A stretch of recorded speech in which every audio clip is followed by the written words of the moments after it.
Nije zaboravio svog druga Zeku Zekana, bez čije šargarepe vas se ne bih ni pronašao. Stoga on dobije jedan novogodišnji specijalni poklon. Za mene? Tada specijalna karta na ime Zeka Zekan za zapad i za Oli Zekana možeš ići na sve utakmice Partizana u narednoj 2011. godini. Vodo Deko!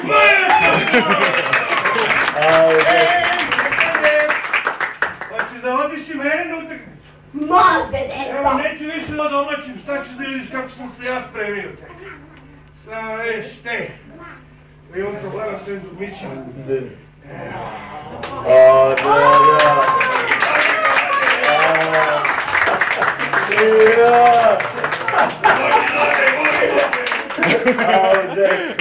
Ljudi, hoćemo pravimo neku novogodišnju žurku mi ovdje. Nego šta se?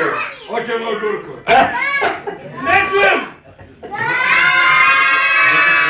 Ja, bome! Ej, a šta nam treba za žurku?